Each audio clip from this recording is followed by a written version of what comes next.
If you love Paul Harvey stories and the rest of the story, subscribe now. The rest of the story.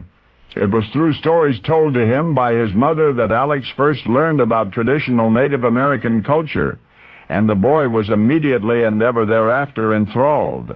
Throughout early childhood, his obsession with Indian lore seemed normal enough, but upon entering school, Alex was promptly and persistently ridiculed for being different. Once the other boys beat him up and even hung him upside down by 1 foot, mock Indian style, as punishment for his Native American preoccupation. His teachers also disapproved of his interest. "You keep trying to be like an Indian," they told him. "You'll grow up lazy like an Indian." Well, you see, Alex's own heritage was not Native American, but all of his life he had sought to follow Native American traditions and to emulate the pre-Columbian Native American in everything that he did. And the result? Well, the result is the rest of the story. Today, Alex is a 26-year-old medical assistant, editor of the Journal of American Indian Reports. He's also a member of a growing group of non-Indians who want to be Indians. They are called Indianists. There are more than 1,000 of them now. To the extent that they can, they practice the life, the crafts, and the culture of Native Americans.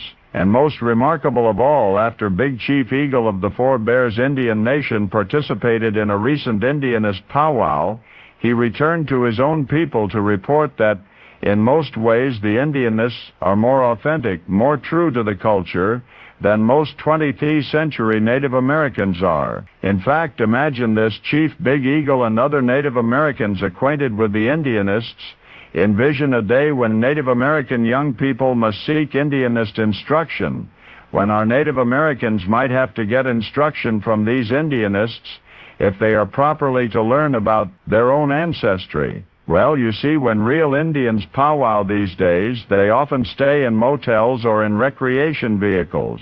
Their teepees are often made of canvas and their talk is often homogenized. But when these Indianists powwow, they gather for 10 days of dead serious ceremonial songs, dances, and contests. They stay, all of them, in authentic teepees, as many as 50 of them, all made of traditional materials and emblazoned with traditional tribal symbols.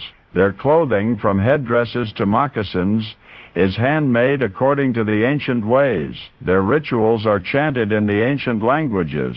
I have before me a photograph of more than a half dozen of these Indianists in tribal dress taken at one of their powwows, and it is extraordinary how, despite their white facial features, they seem so very much, in temperament as well as in attire, like the proud people they emulate. And even more extraordinary is that these would-be Native Americans are not Indians at all. In fact, they are not Americans at all. They're not Americans of any kind. Instead, these worshippers of the ancient Indian ways, in order to pursue their cultural preference, remain at odds with the government of their own native country, the Soviet Union. That's right. According to many Native American authorities, the most Indians in the entire world are now Russian. Now you know the rest of the story.